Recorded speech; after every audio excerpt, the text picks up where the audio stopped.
Morgue City, Shadows of Evil, Black Ops 3 Zombies. Honestly, in my opinion, it's got to be top 3 zombies map of all time. It follows 4 different, yet kind of the same protagonists. Like when you look at it, when you look at the story, they're all the same. They only cared for themselves. And as evil as a Shadowman was, he kind of exposed that. But just not just the characters, but just like the atmosphere. It's really zombie-like. And honestly, just the time and effort they put into this map, you can really tell. Because there's a lot of elements that make it such a good map, like Pack-a-Punch. Yes, it's a little bit draining, because you gotta go through rituals, you gotta go through the beast, do a whole bunch of stuff.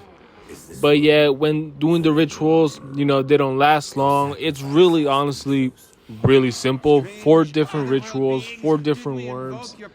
What more can you really ask for? It gives you something to do, something to fill up the time. Me, when I play with myself, I can do this in like 2 rounds. 1 round, maybe, depending on what gobblegums and shit I have. But realistically, 2 rounds, again, with the gobblegums. And even without the gobblegums, it only takes 3 rounds to make it by myself. 1 round with all 4 players. Like, you get Pack-a-Punch so easily. And yeah, what more can you ask for? You got a Margwa that gives you points. Like, it's really not that hard. 4 rituals, 4 worms. You just gotta survive. It's really not asking for more than that. And then even then, like the last ritual to really like fully complete Pack-a-Punch, it doesn't take long as well. Shoot the zombies, shoot the gatekeepers, 4 worms, the 4 altars, whatever the heck you call them. And that's really it. You just gotta run around, survive, and after I don't know, not even a minute, like 30 seconds at most, you got Pack-a-Punch, and you got to deal with a Margwa after. That gives you points, 1,500 points towards a perk, a door, I don't know, whatever the hell you want to buy. But honestly, me personally, I like to use it for the train, and I'm sure you guys all know where I'm going for next. The Magnificent Sword. The sword, honestly, it's kind of a lot of work, a lot of mental work. You got to remember 3 different signs. And then you gotta go back down to the train station, I guess you can call it that. You gotta go back down to the train station, and you gotta put in the signs with the beast. Sure, it's a little, hard to memorize, but you can always just write it down. Go back, hit them all, whatever. And then just open the last crate.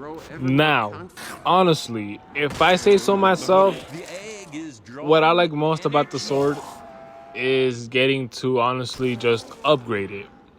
But obviously, before all that, you gotta get the egg and you gotta fill it up with souls. You just place it in 4 different statues in different locations around the map, and you just kill zombies.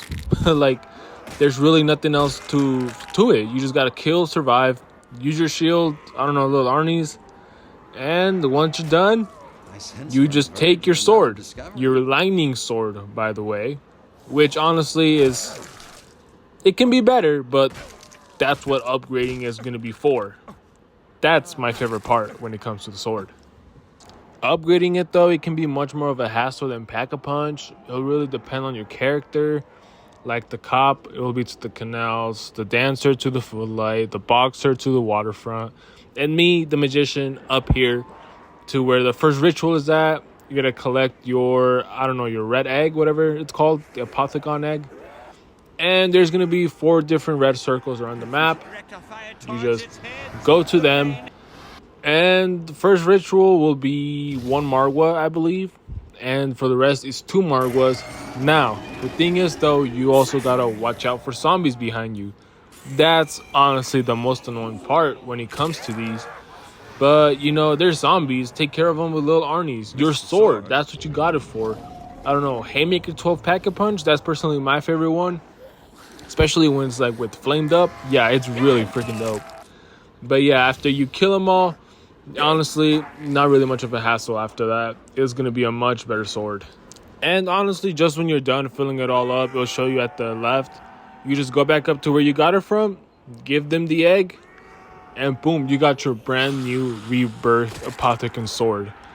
Which, honestly, is much more helpful than the ray gun Pack-a-Punch, the higher rounds. And that's saying something.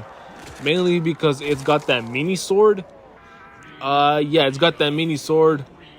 You just strike it and it automatically kills zombies for you. It's honestly really helpful for me when it comes to making the Easter egg, when it comes to shooting off the Shadow Man from the flag. I don't know, that's just my personal opinion. It's really helped me go up to like 50 rounds. Now, Shadows of Evil, it doesn't only have that stuff.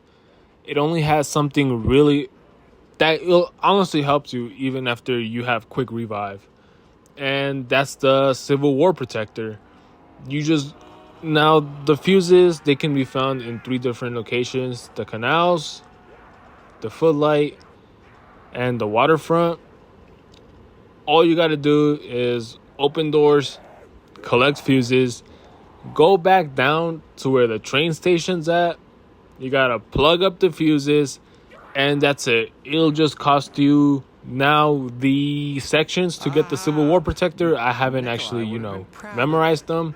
But there's one in the canals, one in the waterfront, and one at the footlight, and one by the fruit stands. So yeah, I guess I have memorized them. But yeah, Civil War Protection is really, really helpful. It's like a one-shot freaking war protector. And just honestly, for this last thing, well, second to last, what's there to hate? Honestly, it's gotta be the best next to the reacting projectiles. The best wonder weapon. There's really nowhere to explain it. That'll do it justice, really. Round up zombies and you shoot a literal black hole at them, and it just sucks them all up, and you see your points go up. What's there not to like?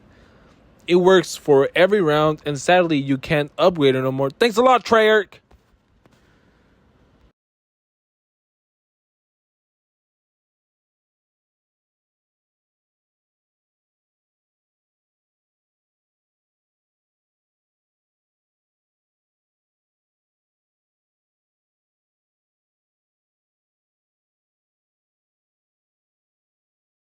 Now, the Easter egg, it's honestly a whole different story. I like the Easter egg, I do. It's easier in 4 players. What else can I say? When I try to do it myself, it is more so annoying than hard, especially when it comes to protecting the flag from the Shadow Man.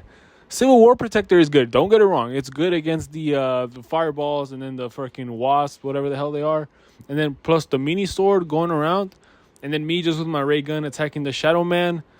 But other than that, it's hard as fuck, especially when the Civil War Protector is gone. So just me by myself, no sword, no nothing. It's just really difficult for me to do that.